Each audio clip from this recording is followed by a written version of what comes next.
దేవుని గురించి వెలిగింపబడే వారిగా, దేవుని గురించి మంచి సాక్ష్యము కలిగిన వారిగా మనము ఉండాలి. ప్రియులారా, మీరు గమనించవలసింది ఏమిటంటే, దేవుడు మీకు ఒక పని అప్పగించినట్లయితే ఆ అప్పగించడంతో పాటు హీ విల్ ప్రొవైడ్. అప్పగించడం మాత్రమే కాదు, దానికి కావలసిన సామగ్రిని కూడా దేవుడు సమకూర్చువాడై ఉన్నాడు. దేవుని నామానికి స్తోత్రం. అక్కడ ఉండే ఒకే ఒక ప్రశ్న, నా కుమారుని యేసుని ఈ లోకంలో నేను పంపించాను, భూలోకంలో పంపించినప్పుడు నా కుమారుని యేసుతో నువ్వు ఏ విధంగా వ్యవహరించావు? How you deal with my son. నా కుమారుడితో నువ్వు ఎలా వ్యవహరించావు? నా కుమారుని అంగీకరించావా లేదా? అంగీకరించాను, దట్స్ ఆల్. ఈ దినము పరిశుద్ధ దేవుని సన్నిధిలోకి వచ్చిన మీ అందరికీ దేవుని పేరట వందనాలు చెల్లిస్తున్నాను. ఈ వాక్యము యూట్యూబ్లో వింటున్న మీ అందరికీ దేవుని పేరట వందనాలు. అదేవిధముగా టెలివిజన్లో వీక్షిస్తున్న వారందరికీ కూడా దేవుని పేరట శుభములు, వందనాలు తెలియజేస్తున్నాను. దేవుడు మిమ్మల్ని దీవించును గాక. ప్రియులారా, ఈ దినము వాక్య భాగంలో నిర్గమకాండము 3వ అధ్యాయము 11వ వచనం మనం చదువుకుందాం. నిర్గమకాండము 3వ అధ్యాయము 11వ వచనములో ఈ విధముగా వ్రాయబడి ఉన్నది. అందుకు మోషే, నేను ఫరో యొద్దకు వెళ్ళుటకును ఇజ్రాయేలీయులను ఐగుప్తులో నుండి తోడుకొని పోవటకును ఎంతటి వాడనని దేవునితో అనగా. 13వ వచనం చూద్దాం. మోషే, చిత్తగించుము, నేను ఇజ్రాయేలీయుల వద్దకు వెళ్ళి వారిని చూచి, మీ పితరుల దేవుడు మీ యొద్దకు నన్ను పంపినని వారితో చెప్పగా, వారు ఆయన పేరేమని అడిగిన ఎడల వారితో నేనేమి చెప్పవలెను అని దేవుని అడిగాను.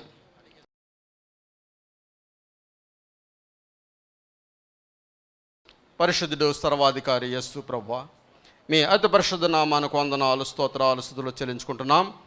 ఈ దినము నీ వాక్యము ద్వారా మాతో మాట్లాడండి. మాకు కావలసిన ఆత్మీయ ఆహారము మీరు మాకు దయచేయండి. ఈ ఆహారము ద్వారా మేము జీవిస్తున్నాం ప్రభువా, అందుకని నీకు వందనాలు. మన్నా, ఆత్మీయ మన్నా మీరు మాకు ప్రతి వారము కూడా మా జీవితాల్లోనికి ఇచ్చి మమ్మల్ని తృప్తిపరచున్నందుకే నీకు వందనాలు, స్తోత్రాలు. ఈ వారము కూడా నీ ఆత్మీయమైన మన్నా మాకు ఇచ్చి మా ఆకలిని తీర్చి దీవించమని యేసు పరిశుద్ధ నామమున అడుగుచున్నాము తండ్రి, ఆమేన్.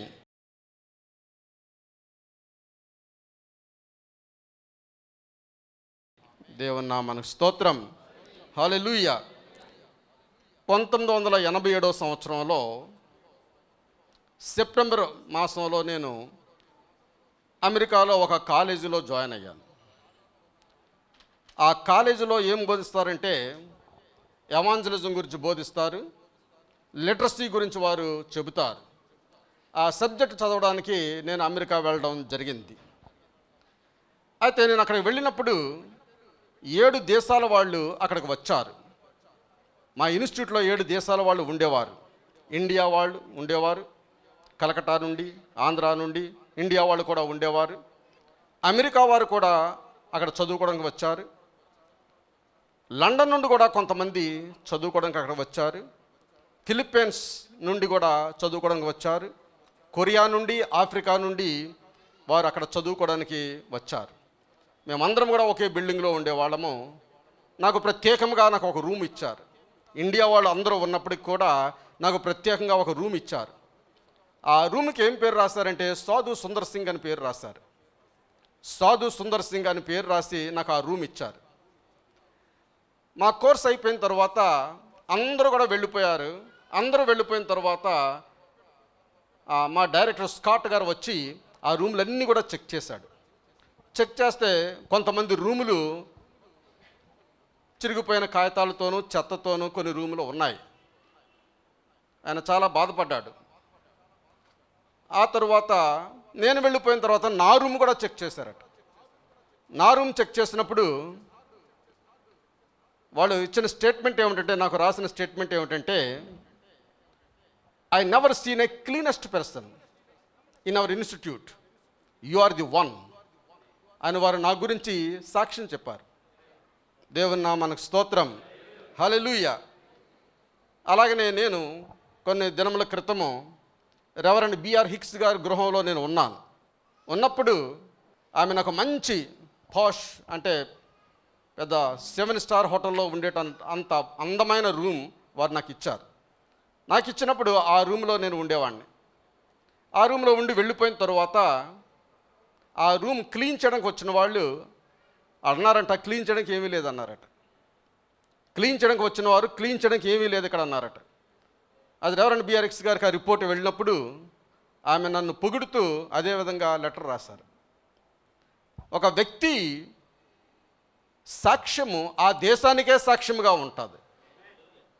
ఆ విధముగా మనం ఎక్కడ ఉన్నా దేవుని గురించి వెలిగింపబడే వారుగా, దేవుని గురించి మంచి సాక్ష్యము కలిగిన వారిగా మనము ఉండాలి.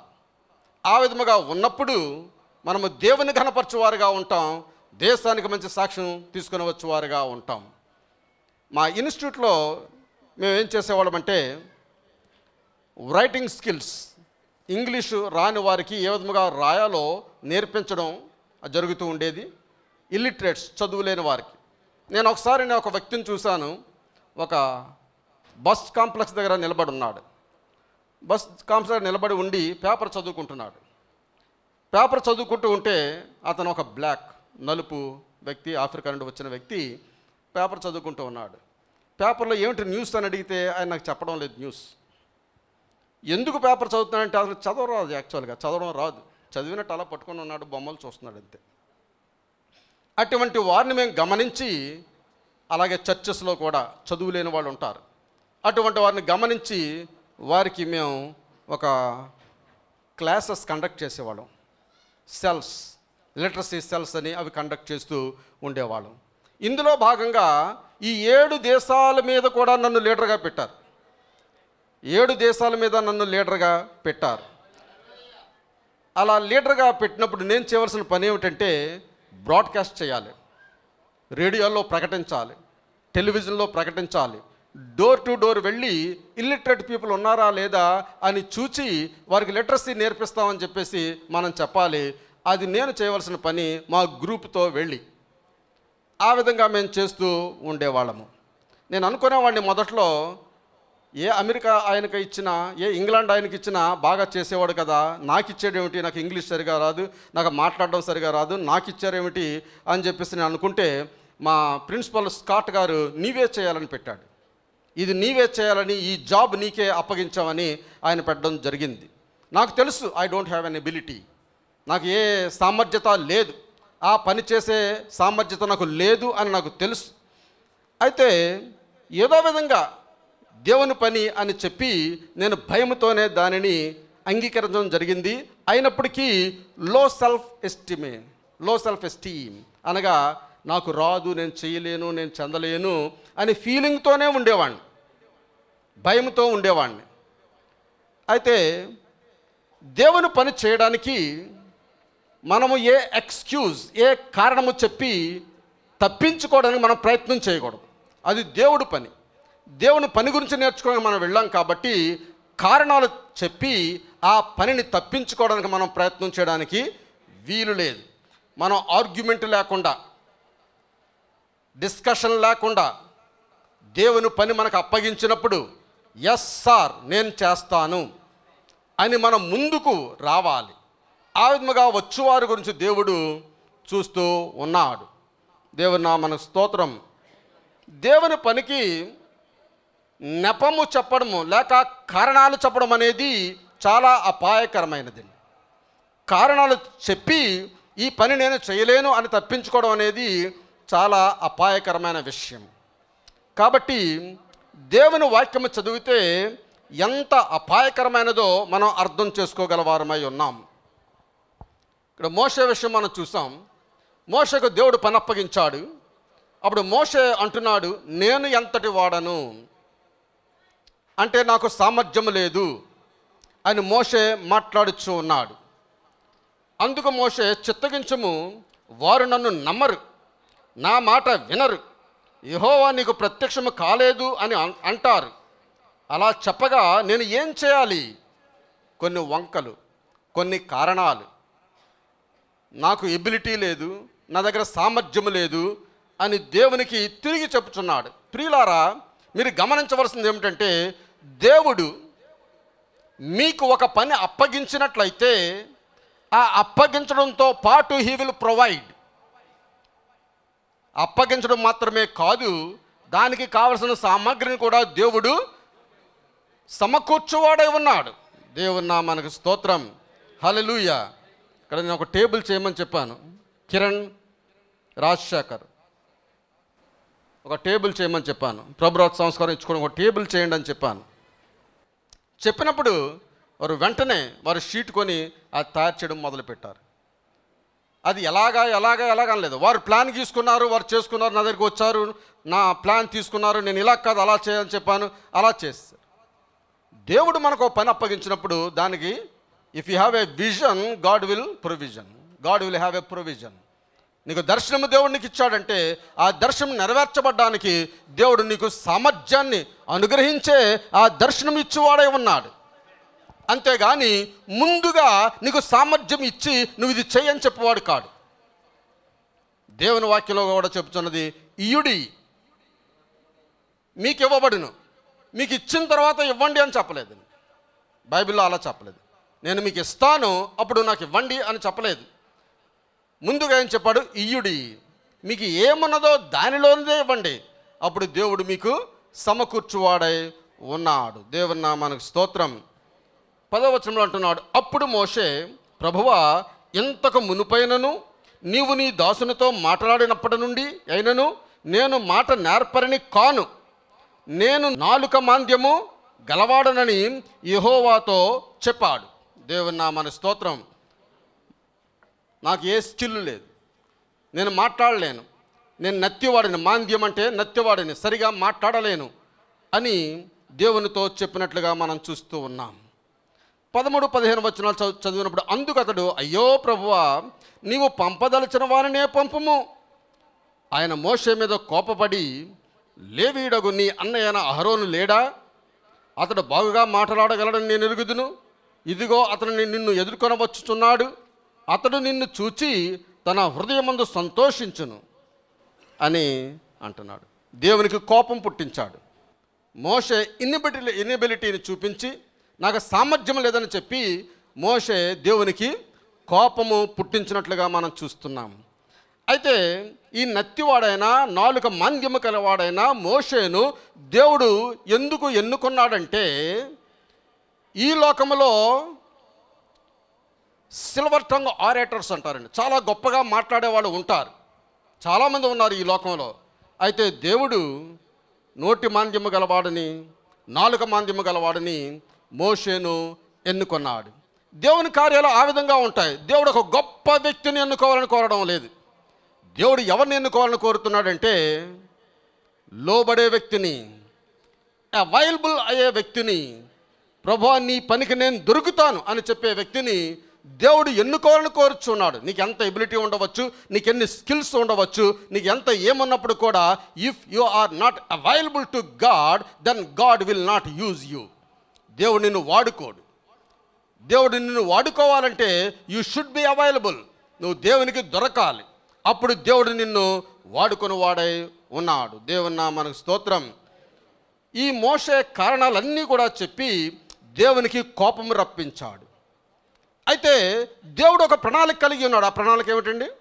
ఇజ్రాయేలు ప్రజలను ఐగుప్తు దేశం నుండి బయటకు రప్పించాలని దేవుడు ఒక ప్రణాళిక కలిగి ఉన్నాడు.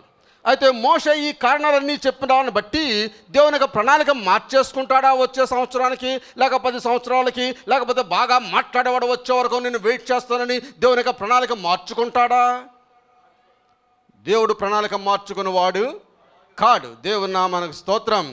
ఈ కారణాలు ఏమీ కూడా దేవుని యొక్క ప్రణాళికను మార్పు చేయలేవు. కానీ మనమే దేవుని యొక్క ప్రణాళిక నుండి దూరమైపోతాం. దేవుడు ప్రణాళిక నెరవేర్చుకుంటాడు, ఇంకొన్ని ఏర్పాటు చేసుకుంటాడు, కానీ మనమే దేవుని యొక్క ప్రణాళిక నుండి దూరమైపోవారిగా ఉంటాము. ఆ తర్వాత నిరాశపడు వారిగా ఉంటాము. దేవుని నామానికి స్తోత్రం. నేను అమెరికాలో ఉన్నప్పుడు మిస్సెస్ స్కాట్ గారు నా దగ్గరికి వచ్చి, నువ్వు ఈ పని చేయాలి, ఇండియాలో ఈ పని చేయాలి, లిటరసీ ఈ విధంగా స్టార్ట్ చేయాలి అని చెప్పినప్పుడు నేను అప్పుడు ఏం చేశానంటే, ముందుగా డబ్బులు, దానికి ఇది చెయ్యాలంటే దానికి ఎంత ఖర్చు అవుతుంది, అది చేయాలంటే దీనికి ఎంత ఖర్చు అవుతుంది, ఏంటి డబ్బులు ఎక్కడి నుంచి వస్తాయి. వారు డబ్బుల గురించి మాట్లాడేవారు కాదండి, నేను డబ్బుల గురించి మాట్లాడేవాడిని. అయితే దేవుడు ఆ ప్రణాళిక నుంచి నన్ను దూరం చేశాడు. లేకపోయినట్లయితే నేను ఆ ప్రణాళికలో ఉండేవాడిని. నేను డబ్బుల గురించి ఆలోచించేవాడిని, వాళ్ళు కార్యం గురించి ఆలోచించేవారు. అటువంటి విశ్వాసం కలిగి వారు కాలేజీ స్థాపించి వారల్ రాబర్ట్ యూనివర్సిటీ వారు నాకు సపోర్ట్ చేసి నాకు స్కాలర్షిప్ ఇచ్చి నన్ను చదివించేవారు అక్కడ. నేను డబ్బుల గురించి ఆలోచించేవాడిని. ఒక పని చేయాలంటే డబ్బు కావాలి, ఒక చర్చ్ కట్టాలంటే డబ్బు కావాలి, ఒక వ్యక్తిని కాలేజీకి పంపించాలంటే డబ్బు కావాలి అని డబ్బు గురించి నేను ఆలోచించేవాడిని. అయితే వారు కార్యం గురించి వారు ఆలోచించేవారు. దేవుని నామమునకు స్తోత్రం, హల్లెలూయా. ఈ కారణాలన్నీ కూడా అనేక సార్లు మనం ఏమనుకుంటామంటే మోషే వలె నాకు ఏ స్టేటస్ లేదు, నాకు ఏ సోషల్ స్టేటస్ లేదు, సాంఘికపరమైన స్థితిలో నేను లేను, మంచి స్థితిలో నేను లేను అనేది మనం చాలాసార్లు వింటూ ఉంటాం. చాలామంది దగ్గర నుంచి నా స్టేటస్, నా క్యాస్ట్, నా కలర్, నా హైట్, నా పొజిషన్ అని సోషల్ స్టేటస్ గురించి చాలామంది మాట్లాడేవారుగా ఉంటారు. వెల్, ఐఎమ్ నాట్ రిచ్, నేను ధనవంతుడు కాదు ఈ కార్యం చేయడానికి అని అనుకుంటూ ఉంటారు. My family is not up to that mark, నా కుటుంబము ఆ మార్కు ఎద్దకు రాలేదు, అంతవరకు నా కుటుంబము ఎదగలేదు, అంత సీన్ మాకు లేదు. మామూలుగా చెప్పాలంటే మాకు అంత సీన్ లేదు, మాకు ఆ సక్సెస్ మాకు రాదు అని చాలాసార్లు మనం కారణాలు చెప్పువారుగా ఉంటాం. అయితే డబ్బున్న వాళ్ళు మాత్రమే ఈ కార్యాలు చేయగలరు అని అనుకున్నట్లయితే మోషే నోటి మాంద్యము గలవాడు, నాలిక మాంద్యము గలవాడు, ఇజ్రాయేల్ ప్రజలను ఏ విధంగా విడుదల చేశాడంటే నోటి మాంద్యము నాలిక మాంద్యము ఉన్నది కాబట్టే దేవుడు అతని దగ్గరికి వెళ్ళాడు. లేకపోయినట్లయితే అతను బాగా మాట్లాడగలిగినట్లయితే దేవునికి తిరిగి జవాబు చెప్పేవాడము, దేవుడికే తిరిగి జవాబు చెప్పేవాడము. అలాంటి వాడు దేవునికి అక్కర లేదు. దేవునికి కావలసిన వారు నోటి మాంద్యము గలవారు, అనగా దేవుడు చెబితే విని దాని ప్రకారము చేయవారు. ఒబీడియన్స్, విధేయత కలిగిన వారి గురించి దేవుడు చూస్తూ ఉన్నాడు. దేవుని నామమునకు స్తోత్రం, హల్లెలూయా. నేను కొంచెం నల్లగా ఉంటాను. ఒక ఆయన నన్ను అన్నాడు, ఒక పెద్ద ఆయన నన్ను అన్నాడు, స్కూటర్ మీద వెళ్ళిపోతూ నేను వెళుతుంటే ఆప చేస్తే అన్నాడు, పాస్టర్ గారు మీరు చాలా బ్యూటిఫుల్గా ఉంటారు, మీరే టీవీకి కరెక్ట్, మేం కాదు అన్నాడు. అతను కూడా మంచి ప్రీచరే, మేం కాదు అన్నాడు. ఎందుచేతంటే ఆయన కలర్లో నలుపుగా ఉంటాడు, చాలా అందంగా ఉంటాడు. నలుపులో చాలా ఎక్కువ నలుపు ఉంటాడు, చాలా అందంగా ఉంటాడు. అయితే నన్ను ఆపు చేసి ఆయన అన్నాడు, మీరే కరెక్ట్ టీవీ ప్రీచింగ్కి, నేను కాదన్నాడు. అప్పుడు నేను చెప్పాను, దేవుడు రంగు చూడడం లేదని చెప్పాను.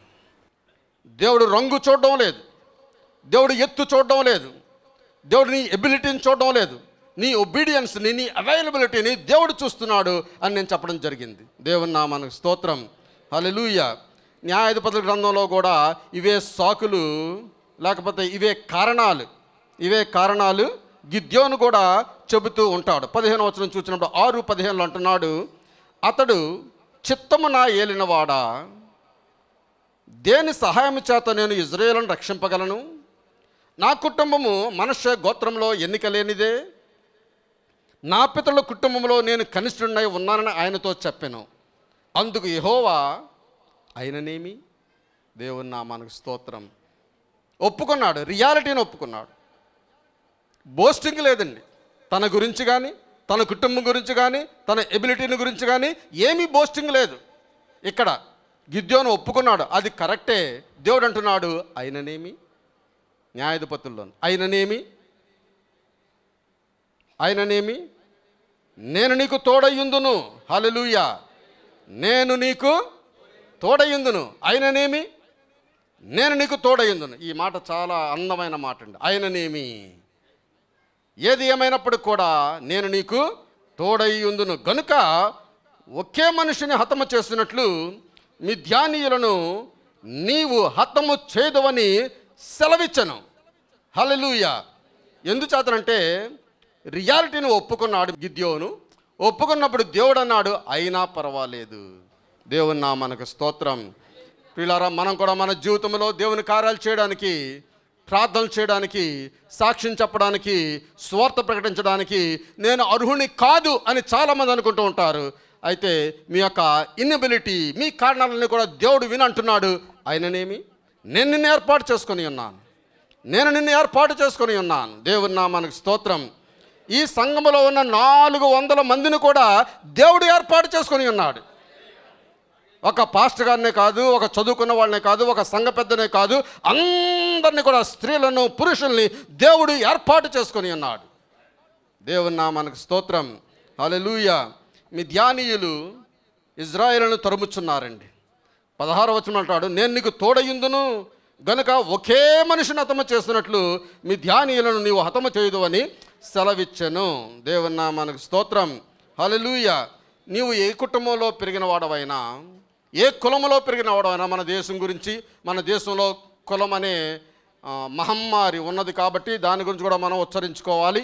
ఏ కులములో నువ్వు పెరిగి ఉన్నప్పటికీ కూడా, ఒకవేళ పేదవాడిగాను ఉన్నప్పటికి కూడా, లేక లేనివాడిగా ఉన్నప్పటికి కూడా దేవుడు అంటున్నాడు, అయిననేమి. మీరు ఎవరు కూడా తక్కువగా ఊహించుకొనవద్దు.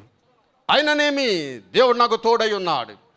దేవత దేవుడు, సృష్టికర్త అయిన దేవుడు నాకు తోడై ఉన్నాడు. నేను ఏ స్థితిలో ఉన్నా పర్వాలేదు, దేవుడు నన్ను వాడుకొని వాడై ఉన్నాడు.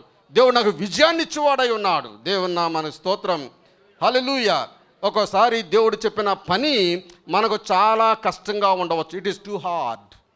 అది చాలా కష్టమైన పని, ఇది నేను చేయలేను అని అనుకోవచ్చు. చాలా కష్టమైందిగా కనబడవచ్చు. అది దేవుడు ఇచ్చినట్లయితే దేవుడు ప్రొవైడ్ చేయవాడై ఉన్నాడు, దేవుడు సామర్థ్యాన్ని ఇచ్చేవాడై ఉన్నాడు, దేవుడు శక్తిని ఇచ్చేవాడై ఉన్నాడు, దేవుడు బలాన్ని ఇచ్చేవాడై ఉన్నాడు. దేవుడు నీకు ఆ పని అప్పగించినట్లయితే, దేవుడే నీకు పని అప్పగించినట్లయితే నువ్వేమీ అలిసిపోవండి, నువ్వేమీ కంగారు పడిపోవు.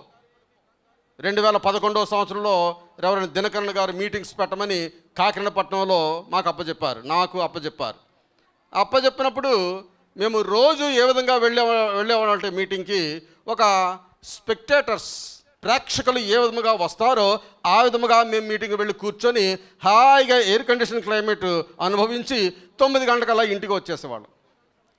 అది పెద్ద మీటింగ్, లక్షలతో కూడిన మీటింగు. మేము చాలా సునాయాసంగా, అసలు మేము చేసినట్టు మాకు లేదు, మాకు తెలియదు. ఎందుచేతనంటే దేవుడు అప్పగించిన పని, అది మేము చేయడానికి ఇష్టపడ్డాం. నష్టం వచ్చినా మేము భరిస్తాం, లాభం వచ్చినా దేవుని సేవ గురించి ఇచ్చేస్తాం అని నిర్ణయించుకొని ఆ కార్యంలో దిగడం జరిగింది. దేవుని నామానికి స్తోత్రం. ఆ 3 దినాలు కూడా చాలా సునాయాసంగా ఆ మీటింగ్స్ జరిగించడం దేవుని యొక్క గొప్పతనమే. భయంకరమైన వర్షం, చుట్టేపులు వర్షం కురుస్తూ ఉంటే ప్రార్థన చేస్తున్నప్పుడు మనం ఉన్న స్థలంలోనే, ఆ మీటింగ్ పెట్టిన స్థలంలోనే వర్షము ఉండేది కాదు. అది సిఏ గారికి తెలుసు. దేవుని నామానికి స్తోత్రం. దేవుడు ఆ విధంగా గొప్ప కార్యం జరిగించాడు. దేవుడు చేయమన్న కార్యాన్ని మనం చేపట్టినప్పుడు, yes lord, I can do it, నేను చేస్తాను ప్రభువా అని మనం ఎప్పుడైతే ఒప్పుకుంటామో అప్పుడు దేవుడు సమస్తం కూడా సమకూర్చువాడై ఉన్నాడు. దేవుని నామానికి స్తోత్రం. హల్లెలూయా. ఒకసారి దేవుడు అటువంటి కార్యాలు చేస్తాడు. మీటింగ్లు పెడితే వర్షం రాదా అని మీరు అనుకోవచ్చు. వర్షం వస్తుంది. వర్షం వచ్చినా నువ్వు నిలబడి దేవుని వాక్యం ఆలకించగలవా? వర్షం వచ్చింది నువ్వు పారిపోతావా? ఒకవేళ బట్టలు తడిచిపోదని పారిపోతావా? నీకు రొంప చేసి జ్వరం వచ్చేసని నువ్వు పారిపోతావా? నీకు రొంప చేసి జ్వరం వస్తే బాగు చేయవాడు, నీ బట్టలు తడిచిపోతే నీకు కుట్టించేవాడు. అది ఆయన బట్టలు, ఆయన ఆరోగ్యము. దాని గురించి నువ్వు భయపడవలసిన పని లేదు. దేవుని నామానికి స్తోత్రం. ఒక్కోసారి వర్షం రావద్దు అని మనం ప్రార్థన చేస్తూ ఉంటాం. దేవుడు ఒక్కోసారి రప్పించకుండా ఉండవచ్చు, ఒక్కోసారి కుంభవృష్టి కురవచ్చు. వ్యవసాయదారులందరూ కూడా వర్షం లేకుండా నష్టపోతూ ఉంటే నీకు వర్షం అక్కర్లేదు, నువ్వు ఎలా ప్రార్థన చేస్తావు? అది ఒక సిద్ధాంతంగా తీసుకొని మనం ఇక్కడ మీటింగ్ పెట్టాం కాబట్టి ఈ మీటింగ్లో వర్షం పడకూడదు అని ఒక సిద్ధాంతంగా తీసుకొని ఆ రోజు దినకరన్ గారి మీటింగ్లో జోసఫ్ గారు ప్రార్థన చేస్తే వర్షం పడలేదు కాబట్టి ఈ దినం కూడా ఆయన వైజాగ్లో మీటింగ్ జరుగుతున్నాయండి, దినకరన్ గారి మీటింగ్లు. అక్కడ వర్షం కుంభవృష్టి పడుతుంటే అక్కడ వాళ్ళు అన్నారంట, కాకినాడ నుంచి జోసఫ్ గారిని తీసుకురండి అన్నారంట. అదేం సిద్ధాంతం కాదండి.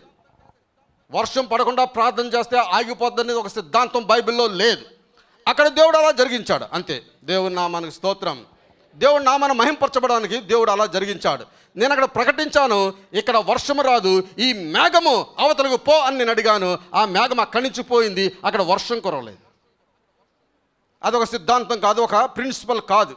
నేను మరలా ఇంకో చోటకు వెళ్ళి ప్రార్థన చేస్తే ఆ వర్షం రాకుండా ఆ మేఘాలన్నీ అలా పోతాయని చెప్పేసి దాని ఉద్దేశం ఏమీ కాదు. దేవుడు ఒక్కోసారి ఒక అద్భుతం జరిగిస్తూ ఉంటాడు. ఆ అద్భుతాన్ని మన సిద్ధాంతంగా తీసుకోవడానికి వీలు లేదు. ఇక్కడ గిద్యోను సాకులు చెప్తున్నాడు, నేను చిన్నవాడిని, అందరిలో కన్నా చిన్నవాడిని నేను చేయలేను అని అంటున్నాడు. అయిననేమి? దేవుడు అంటున్నాడు అయిననేమి? చెప్పండి, అయిననేమి? అయిననేమి నేను నీకు తోడై ఉంటాను. హల్లెలూయా. సృష్టికర్త దేవుడు, గొప్ప దేవుడు, బలజ్ఞుడైన దేవుడు, సైన్యములకు అధిపతియగు దేవుడు మనకు తోడై ఉంటాడు. కాబట్టి నువ్వు ఆ కార్యము చేయగలవు. ఒక్క దినములోనే నువ్వు వారందరిని కూడా తరిమివేయగలవు అని గిద్యోనుతో మాట్లాడుచు ఉన్నాడు. దేవుని నామమునకు స్తోత్రం. Of course it is too hard. అది చాలా కష్టమే, చూడడానికి చాలా కష్టముగా ఉంటూ ఉన్నది. అయినప్పటికీ దేవుడు మనకు తోడై ఉన్నాడు. దేవుడు మనకు తోడై ఉన్నాడు. సామెతల గ్రంథంలో అంటాడు, సోమరి బయట సింహం ఉన్నది అంటాడు. సోమరి ఏమంటాడండి? బయట సింహం ఉన్నది అంటాడంట సోమరి. ఇంకా వీధుల్లో నేను చంపబడతానేమో, నేను బయటికి వెళ్ళినట్లయితే భయపడిపోతాడు. బస్సు ఎక్కితే యాక్సిడెంట్ అయిపోద్దామో, విమానం ఎక్కితే యాక్సిడెంట్ అయిపోద్దామో, నేను వెళ్ళను అని ఇంట్లోనే కూర్చున్న వాళ్ళు అనేక మంది నేను చూశాను అమెరికా దేశంలో. వారు ట్రైన్ ఎక్కరు, వారు కారు ఎక్కరు, వారు విమానం ఎక్కరు, ఏది ఎక్కకుండా ఇంటిలోనే ఉండేవారు నేను చూశాను. అటువంటి వారి గురించి అంటున్నాడు సోమరి అంటున్నాడు. బయట సింహం అన్నది. ఈ సోమరులు ఏం చేస్తారంటే ఏదైనా పని చెప్తే అని మనం చేయలేమండి, కష్టం అండి, అది ఆ పాస్టర్ గారు చేసుకోవాలి తప్పించి మనం చేయలేమండి అంటుంటాం. వాళ్ళు ఎవరండి? సోమరులు అని దేవుని వాక్యము సెలవిస్తూ ఉన్నది. సోమరి చీమల యొద్దకు వెళ్ళి దాని నడతలు చూసి జ్ఞానం తెచ్చుకో అని దేవుని వాక్యము సెలవిస్తూ ఉన్నది. కాబట్టి దేవుడు ఒక పని అప్పగించినప్పుడు దానికి నువ్వు కారణాలు చెప్పకూడదు. నేను చేయలేను, నాకు ఎబిలిటీ లేదని చెప్పడానికి వీలు లేదు. దేవుడే నీకు ఆ కార్యం అప్పగించినట్లయితే. దేవుని నామమునకు స్తోత్రం. హల్లెలూయా. అనేక బయట ఒత్తిళ్ళు ఉంటాయండి, అవుటర్ డిస్ట్రాక్షన్స్, బయట ఒత్తిళ్ళు ఉంటాయి. ఆ ఒత్తిళ్ళని బట్టి మనం చేయలేము అని అనుకోవచ్చు, నేను రాలేను, నేను చెందలేను అనుకోవచ్చు. లోకాసు వార్త 14వ అధ్యాయంలో మనం చూసినప్పుడు 16వ వచనం చూసినట్లయితే, ఆయనతో కూడా భోజన పంక్తిని కూర్చున్న వారిలో ఒకడు ఈ మాటలు విని దేవుని రాజ్యంలో భోజనము చేయవాడు ధన్యుడని ఆయనతో చెప్పగా, అందుకు అతనితో ఇట్లనెను, ఒక మనుషుడు గొప్ప విందు చేయించి అనేకులను పిలిచెను. విందు కాలమందు అతడు ఇప్పుడు సిద్ధమైనది రండిని పిలువడని వారితో చెప్పుటకు తన దాసుని పంపెను. అయితే వారందరూ ఏకమనస్సుతో నెపములు చెప్పసాగిరి.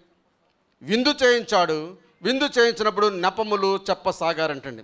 మొదటి వాడి యొక్క నెపం ఏమిటంటే, నేను పొలము కొని ఉన్నాను. ఆ విందు రాత్రి సమయంలో జరుగుతున్నది. వీడు పొలము కొని ఉన్నాడంట, బ్యాటరీ లైట్ వేసి పొలం చూసుకుంటాడంటండి రాత్రులు ఎంత. వాడి నెపము అంటే కారణము. అవశ్యముగా వెళ్ళి దాన్ని చూడవలను. ఏం పగల నీకు టైం లేదా చూడడానికి? రాత్రులే వెళ్ళి చూడాలా? నన్ను క్షమింపవలనని నిన్ను వేడుకొనుచున్నాను అనను. మరి ఒకడు, నేను 5 జతల ఎడ్లు కొని ఉన్నాను, వాటిని పరీక్షింప వెళ్ళుచున్నాను. 5 జతల ఎడ్లు కొని ఉన్నాను, వాటిని చూడడానికి, టెస్టింగ్ చేయడానికి, పరీక్షించడానికి నేను వెళ్ళుచున్నాను. ఇంకొకటి నెపం అది, నన్ను క్షమింపవలనని వేడుకొనుచున్నాను.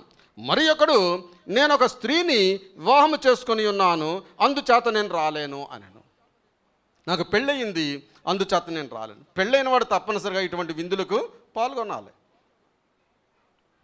అప్పుడు ఆ దాసుడు తిరిగి వచ్చి ఈ మాటలు తన యజమానికి తెలియజేయగా, ఆ ఇంటి యజమానుడు కోపపడి, నీవు త్వరగా పట్టణపు వీధుల్లోనికి సందుల్లోనికి వెళ్ళి బీదలను, అంగహీనులను, కుంటివారిని, గ్రుడ్డివారిని ఇక్కడికి తోడుకు రమ్మని ఆ దాసునితో చెప్పాను.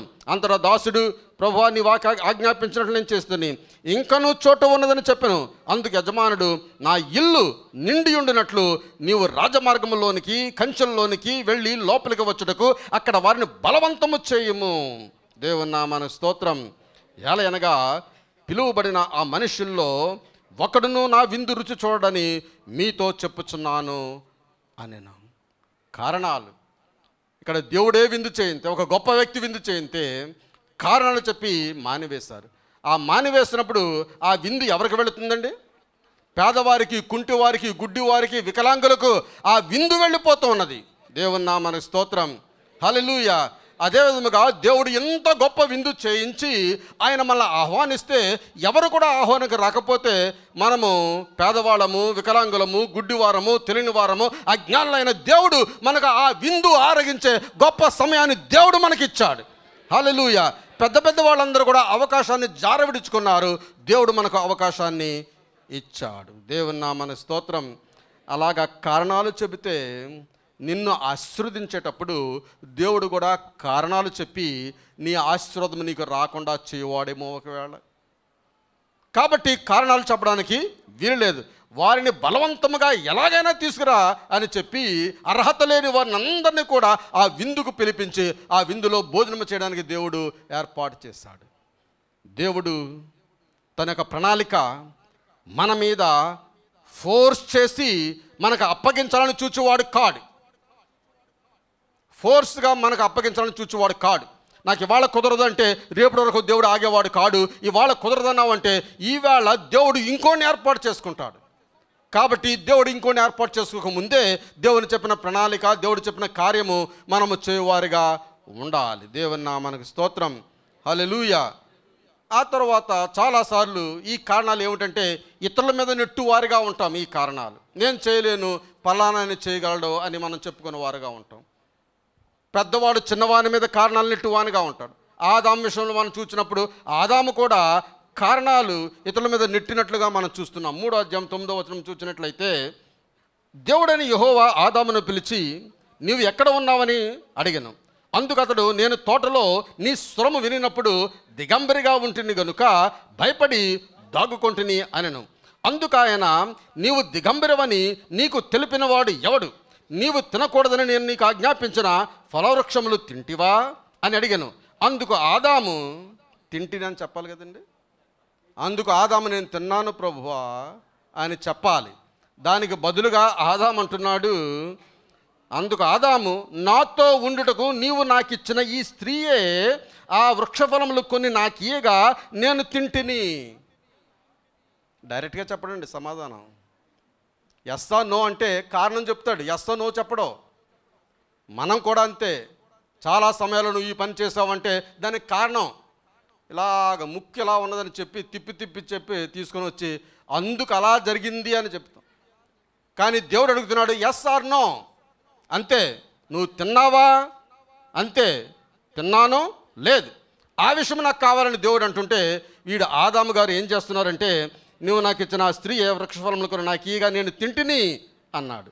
అప్పుడు దేవుడని యెహోవా స్త్రీతో నీవు చేసినది ఏమిటమ్మా అని అడిగాడు. నువ్వు చేసినది ఏమిటమ్మా అని అడిగితే ఈమె కూడా నేను తప్పు చేశాను ప్రభువా, నేను తెలియక చేశాను ప్రభువా అని చెప్పిందా? ఎవడన్నా ఒప్పుకుంటాడు ప్రపంచంలో? ఎవడైనా సరే ప్రపంచంలో నేను తప్పు చేసినను ఒప్పుకున్నట్లయితే నేను ఛాలెంజ్ చేస్తాను. ఛాలెంజ్. ఒక్కడు కూడా ఒప్పుకోడండి. ఎందుచేతనంటే మనకి ఎక్కడి నుంచి వచ్చింది? అది మన తల్లిదండ్రుల దగ్గర నుండే వచ్చింది. పూర్వీకులైన మన తల్లిదండ్రుల నుండే వచ్చింది. నువ్వు ఎవరిని, నీ భార్యను అడుగు, నీ భర్తను అడుగు, నీ పిల్లలను అడుగు, నీ స్నేహితుని అడుగు, ఎవరిని అడుగు, తప్పనిసరిగా వాడు ఖచ్చితంగా అబద్ధం చెప్తాడు, లేకపోతే ఇంకోటి మీద మోపుతాడు తప్పించి నేను చేశాను, ఆ పొరపాటు నా వల్ల జరిగింది అని ఎవ్వడు కూడా చెప్పడు.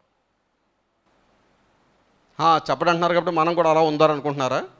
దాన్ని మార్పు చేయడానికే యేసు ప్రభు వారు ఈ లోకానికి వచ్చాడు. యేసు ప్రభుని ఎవరైతే అంగీకరిస్తారో వారందరూ కూడా ఆయన కుమారులు కుమార్తెలుగా అనుగ్రహించే భాగ్యము దేవుడు మనకి ఇచ్చి ఉన్నాడు. ఆయన కుమారులము కుమార్తెలము. దేవుడు ఆయన సత్యవంతుడు. ఆయన సత్యవంతుడు. మనము సత్యమును ప్రకటించువారుగా, సత్యమును మాట్లాడువారుగా ఉండాలి. యేసుని అంగీకరించిన మనము కూడా ఇక్కడ ఆదామవ్వల వలె ఒకళ్ళ మీద నెట్టివేస్తూ అబద్ధాలు మాట్లాడుతూ ఉన్నట్లయితే దేవుడు మనల్ని అంగీకరించడు. అక్కడ జరిగింది ఆదామవ్వల దగ్గర, అది జరిగి బ్లేమ్ గేమ్ అంటారు. ఒకడి మీద బ్లేమ్ వేసే ఈ గేమ్ అక్కడ ప్రారంభించబడినట్లుగా మనం చూస్తున్నాం. స్త్రీ అంటుంది సర్పము నన్ను మోసపుచ్చినందున తిన్నాను. అది కరెక్టే. ఆదాము చెప్పింది కూడా కరెక్టే. స్త్రీ అవ్వ చెప్పినది కూడా కరెక్టే. కరెక్ట్ కాదని ఇక్కడ లేదు, అది నిజంగా జరిగిందే. అయితే దేవుడు అడిగింది ఏమిటంటే అవునా కాదా? ఆ ప్రశ్న ఒక్కటే అడిగాడు. అదేవిధంగా మనం పరలోక రాజ్యానికి వెళ్ళేటప్పుడు దేవుని కృపాసింహాసనం దగ్గర ఆయన తీర్పు సమయంలో మనం నిలబడేటప్పుడు దేవుడు అడుగుతాడు మనల్ని. ఆ జడ్జిమెంట్ సీట్ దగ్గర కూర్చున్నప్పుడు ఆయన అడుగుతాడు మనల్ని. ఏమడుగుతాడంటే నువ్వు దశంభాగం ఇచ్చావా లేదా? ఎన్ని నెలలు ఇచ్చావు దశంభాగం చూపించు, లిస్ట్ చూపించు. లేకపోతే నువ్వు కంటిన్యూగా గుడికి వెళ్ళావా లేదా? ఎన్ని వారాలు తప్ప లిస్ట్ చూపించు. నువ్వు పేదవారికి భోజనాలు అన్నాలు పెట్టావా లేదా? లిస్ట్ చూపించు. అనేది దేవుడు అడగడండి. ఒకే ఒక మాట దేవుడు అడుగుతాడు. జడ్జిమెంట్ చాలా సింపుల్గా అయిపోతుంది. ఒక వ్యక్తిని తరుమునట్లుగా ఆ మిద్యానీయులందరినీ నువ్వు ఏ విధంగా తరిమేస్తావన్నాడో అదే విధంగా దేవుడు కూడా అక్కడ ఒకే ఒక ప్రశ్నతో దేవుడు మన యొక్క జడ్జిమెంట్ తీర్పు తీర్చేసేవాడు ఉన్నాడు. ఏమిటా తీర్పు ప్రశ్న ఏమిటంటే, నీవు నా కుమారుని యేసును అంగీకరించావా లేదా? That's all. నువ్వు దశమ భాగం ఇచ్చావా? దేవుని మందిరానికి వెళ్ళావా? పాస్టర్ గారితో గొడవ పెట్టుకున్నావా? మళ్ళీ సమాధాన పడ్డావా? ఇదేమీ అక్కడ ఉండదండి. అక్కడ ఉండే ఒకే ఒక ప్రశ్న, నా కుమారుని యేసుని ఈ లోకంలో నేను పంపించాను, భూలోకంలో పంపించినప్పుడు నా కుమారుని యేసుతో నువ్వు ఏ విధంగా వ్యవహరించావు? How you deal with my son. నా కుమారునితో నువ్వు ఎలా వ్యవహరించావు? నా కుమారుని నువ్వు అంగీకరించావా లేదా? అంగీకరించాను, దట్స్ ఆల్. నువ్వు పరలోకానికి వారసుడవు. నేను అంగీకరించలేదు, దట్స్ ఆల్. నువ్వు నరకానికి పత్రుడవు అని అదొక్క మాటే ప్రియులారా. దేవుని నామన స్తోత్రం. హల్లెలూయా. నేను యేసును అంగీకరించాను అని చెప్పినంత మాత్రాన్ని అయిపోతుందా? యేసును అంగీకరిస్తే యేసు స్వభావం కావాలి, యేసు కృప కావాలి, యేసు కనికరం కావాలి, యేసు నేచర్ కావాలి. అటువంటి నేచర్ నువ్వు కలిగి ఉన్నప్పుడు మాత్రమే అక్కడ ఆ సింహాసనం ఎదుట, ఆ తీర్పు సింహాసనం ఎదుట నువ్వు చెప్పగలవు ఏమిటంటే, నేను యేసును అంగీకరించాను, అంగీకరించలేదు అని నువ్వు చెప్పగలవు. అక్కడ అబద్ధం ఆడడానికి అవకాశం లేదండి. అబద్ధమాడే అవకాశము లేదు. దేవుని నామానికి స్తోత్రం. అదొక్కటే తీర్పు సింహాసనం దగ్గర దేవుడు అడిగే ప్రశ్న. కాబట్టి ఇలాగ కారణాలు చెప్పి మన ఆశీర్వాదాలు మనం పోగొట్టుకుంటామా? కారణాలు చెప్పకుండా ప్రభువా ఎంత కష్టమైనా నేను చేస్తాను ఈ పని అని ముందుకు వచ్చి మనం ఈ కార్యాలు చేయవారుగా ఉంటామా? నేను రెండు విషయాలు చెప్తాను. ఒకటి విటమిన్ ఎం అనగా డబ్బు, 2 విటమిన్ ఎఫ్ అనగా ఫెయిత్. నువ్వు డబ్బును చూసినట్లయితే నీకు విశ్వాసం ఉండదు, విశ్వాసాన్ని చూసినట్లయితే నీకు డబ్బు అక్కర్లేకుండా దేవుడు కార్యం చేయవాడై ఉన్నాడు. విశ్వాసముతో దేవుడు కార్యాలు చేయవాడై ఉన్నాడు. దేవుని నామమునకు స్తోత్రం. హల్లెలూయా. అంతేగాని దేవుడు చెప్పిన పని నువ్వు చేయలేను అనుకో నువ్వు తప్పించుకోవడానికి మీరు ప్రయత్నం చేసినట్లయితే దేవుడు నువ్వు చేయాలి అని ఫోర్స్ చేసే దేవుడు. పరిశుద్ధాత్మ అనేది జెంటిల్ స్పిరిట్, అది మృదువైన ఆత్మ. మనము దాన్ని అంగీకరించినప్పుడు ఆత్మ మన దగ్గరికి వస్తుంది. ఏమాత్రం కొంచెం తృణీకరించినా ఆత్మ మన దగ్గర నుంచి బయటకు పోతుంది. అది మృదువైన ఆత్మ, జెంటిల్ స్పిరిట్ అని దానికి పేరు. దేవుని నామానికి స్తోత్రం. హల్లెలూయా. కాబట్టి దేవుడు మనకు అప్పగించిన పనిని బట్టి మనం చేయలేమని ఇతరుల మీద నెట్టివేయడానికి మనం ప్రయత్నం చేయడానికి వీలు లేదు. నేను తప్పిదము చేశాను అని ఒప్పుకునే స్థితికి నువ్వు వచ్చే వరకు కూడా దేవుడు ఇలాంటివన్నీ పెడతానే ఉంటాడు. ఎందుచేతనంటే నిన్ను పుట్టము వేసి పరిశుద్ధునిగా చేయాలని దేవుని యొక్క ఆశ, నిన్ను దేవుని యొక్క రాజ్యంలో చూడాలని దేవుని యొక్క ఆశ. కాబట్టి ఇవన్నీ కూడా కల్పించి నేను తప్పిదము చేశాను, నేనే ప్రభువా ఈ తప్పిదము చేశాను అని మనల్ని అనిపించే వరకు కూడా దేవుడు ఇటువంటి అన్నీ కూడా పెడతాడు. కారణాలు ఎన్ని చెప్పినప్పుడు కూడా దేవుని చిత్తంలో ఉన్నట్లయితే దేవుడు మనల్ని వాడుకుని వాడే ఉన్నాడు. దేవుని నామమునకు స్తోత్రం. హల్లెలూయా. అయితే ఈ కారణాలు 3 రకాల మీద ఆధారపడి ఉంటాయండి. ఒకటి ఏమిటంటే పశ్చాత్తాప పడకపోవడాన్ని బట్టి ఈ కారణం చెప్పువారుగా ఉంటాం. మన జీవితంలో పశ్చాత్తాపం అనేది ఉండదు.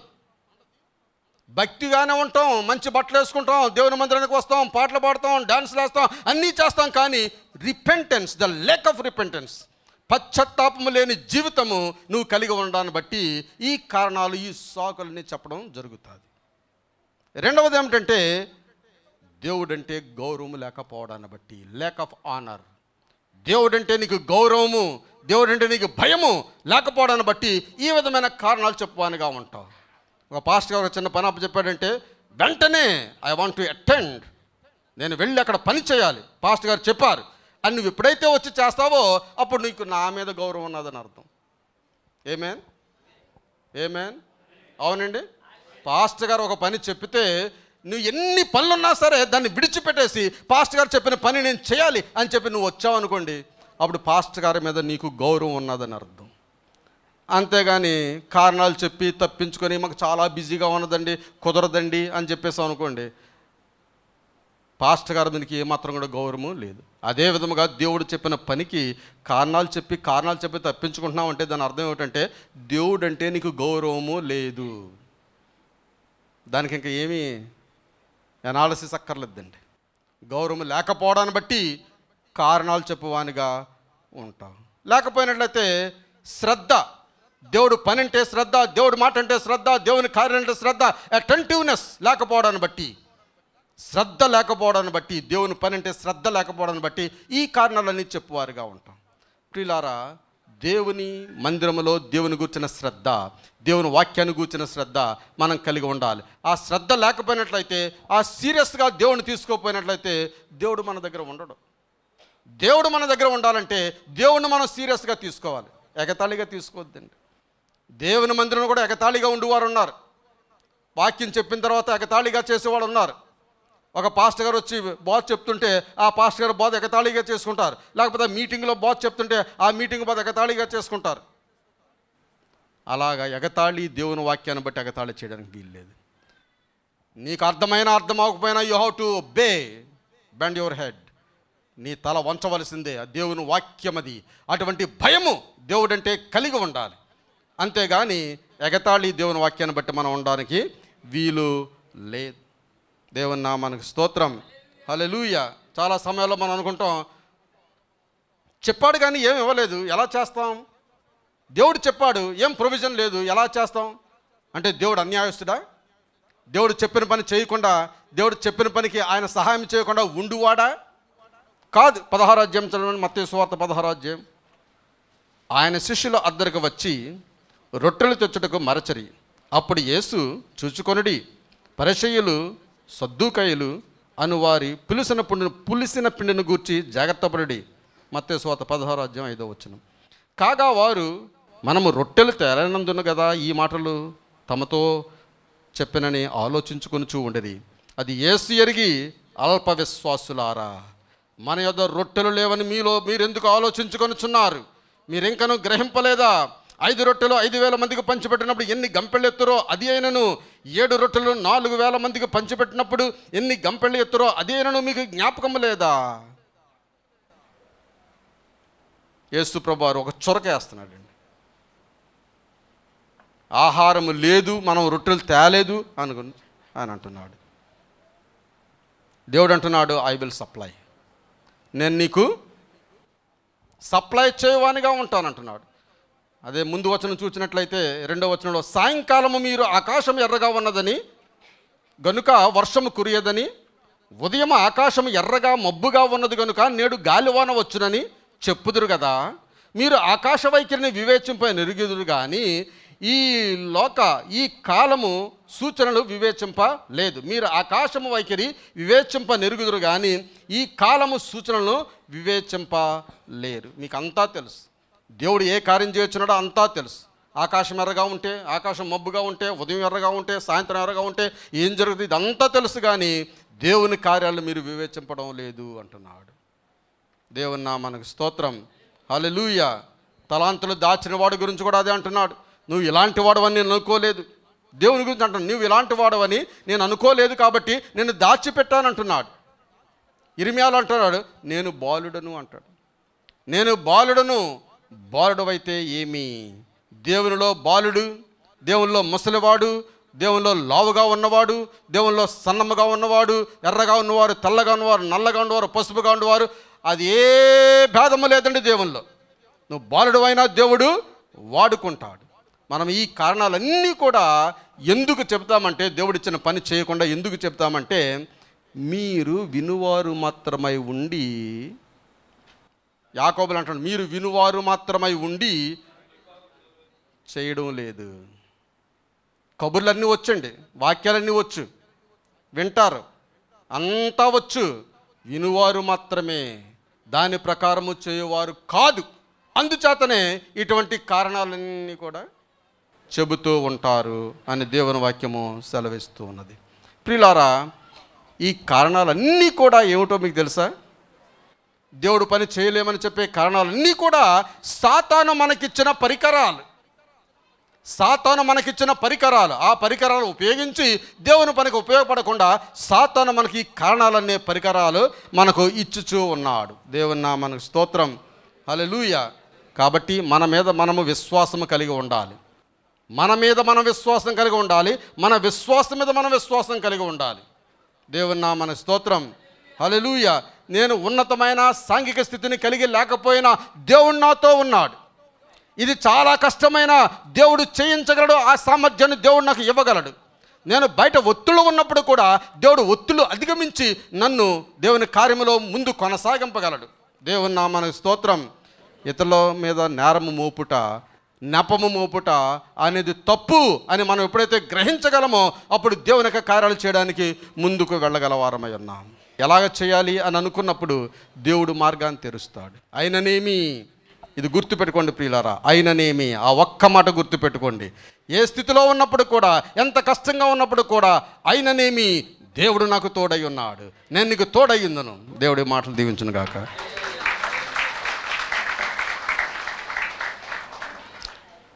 అందరూ లేచి నిలబడి దేవుని నామమున స్తోత్రం చెల్లిద్దాం.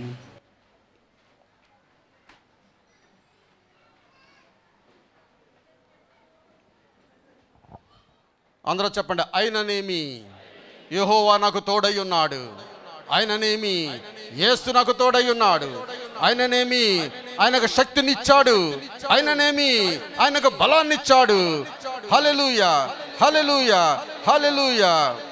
పరిశుద్ధుడు సర్వాధికారి యేసు ప్రభువా, మీ అతి పరిశుద్ధ నామానికి వందనాలు స్తోత్రాలు చెల్లించుకుంటూ ఉన్నాం.